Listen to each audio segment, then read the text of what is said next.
نحمدہ ونصلی علی رسولہ الکریم۔ ناظرین کرام، اب دین جو ہے نا، شریعت، علم شریعت اب فقط علماء سے لینا ہے، کسی غیر عالم سے نہیں لینا۔ علماء کی ہی بات سننی ہے، علماء کو ہی سننا ہے، کسی اور کو نہیں سننا۔ اب یہ کون کہہ رہے ہیں؟ یہ نام نیاد اہل الحدیث، غیر مقلدین دوست کہتے ہیں۔ یہ اب کہہ رہے ہیں، جس طرح ہم نے اس سے پہلے ویڈیوز میں یہ بات آپ کی خدمت میں رکھی کہ پہلے والی باتیں انہوں نے چھوڑ دیں، قرآن و حدیث قرآن و حدیث قرآن و حدیث یہ کہتے تھے بھائی قرآن موجود ہے، کسی کی ضرورت نہیں ہے، احادیث موجود ہیں، کسی اور کی ضرورت نہیں ہے۔ اب وہ باتیں نہیں ہیں، اب قرآن و مجید کو سمجھنا اپنی طرف سے، اب یہ اس کو غلط سمجھ رہے ہیں کہ بھئی مسائل اخذ نہ کرو، علماء سے دین لو، علماء سے علم شریعت لو، جو عالم نہیں اس کی بات سننے کی ضرورت نہیں، اس کو سننا درست نہیں ہے، جائز نہیں ہے۔ اب یہ اس پر آ گئے، لیکن سوال پھر پیدا ہوتا ہے کہ بھئی کن علماء کو سنیں؟ علماء تو ہر مسلک کے علماء ہیں نا۔ اب کسی نہ کسی طرح بات کو گھما کر پھرا کر اس طرف لانا ہے کہ لوگوں کے ذہن میں یہ بات آئے کہ غیر مقلدین جو اپنے آپ کو اہل الحدیث کہتے ہیں، یہی علماء ہیں، ان کی بات سنیں۔ اب جب یہ بات آتی ہے کہ بھئی کس کو سنیں، کون سے علماء کو سنیں، تو کہتے ہیں جی علماء ربانی کو سنیں، علماء ربانی کو۔ کون سے علماء ربانی؟ جو صحابہ کے منہج پر ہوں، فہم سلف پر ہوں، منہج سلف پر، وہ علماء ربانی ہیں۔ مطلب کیا ہے کہ مطلب ان کا صاف صاف اور سیدھا سیدھا ان کا یہ ہے کہ ہماری بات مانیں، ہم ہی علماء ربانی ہیں۔ اب سمجھ میں بات یہ آئی کہ پہلے جو کہتے تھے قرآن و حدیث، وہ بات گئی۔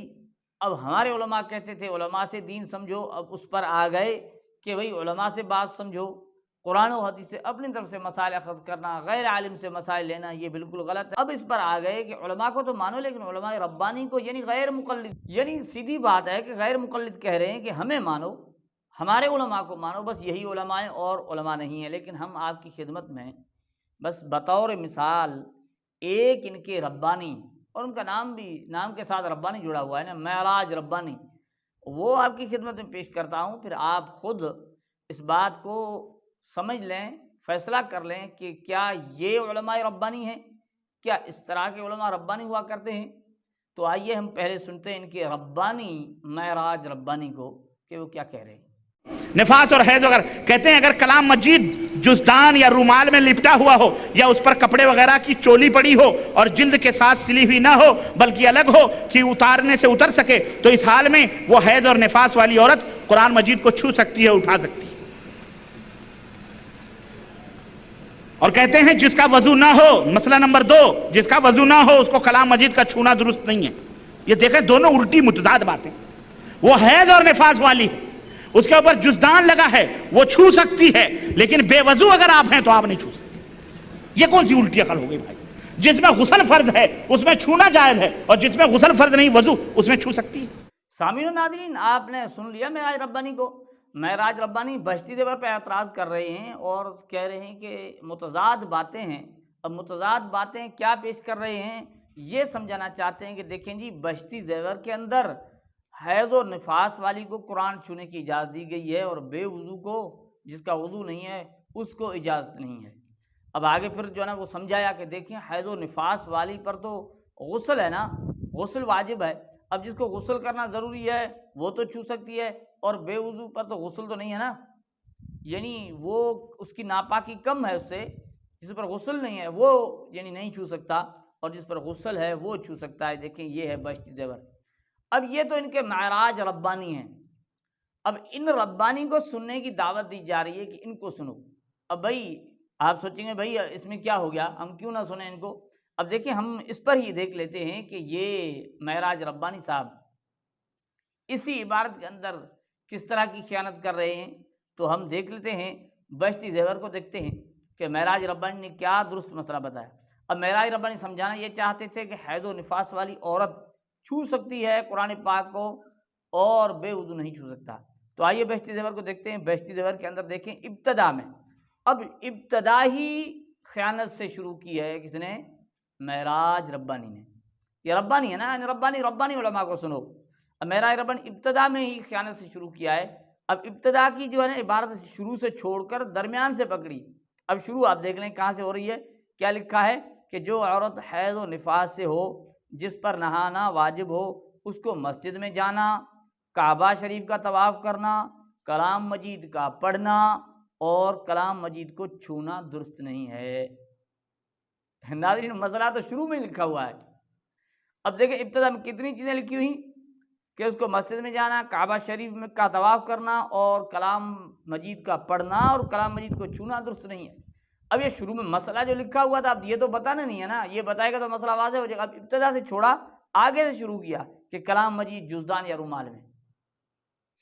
اب یہ تو ہمارے علماء نے لکھا ہے نا کہ بھائی اب یہ بے وضو کے لیے بھی مسئلہ ہے اور یہ حیض و نفاس والی بھی مسئلہ ہے کہ وہ ایسا کپڑا جو الگ ہو نا، اسے اٹھا کر اس سے قرآن پاک کہیں رکھنا ہو، اٹھانا ہو تو اس سے یعنی اس ہاتھ اور قرآن مجید کے درمیان وہ کپڑا حائل ہو جائے گا، جو الگ سا کپڑا ہوگا، تو یعنی پھر وہ اس سے مستثنا ہے کہ وہ اس حکم میں نہیں آتا، گویا اس نے قرآن پاک کو نہیں چھوا ہے، پھر وہ اٹھا سکتی ہے۔ اب دیکھیں یہ تو مسئلہ واضح ہے۔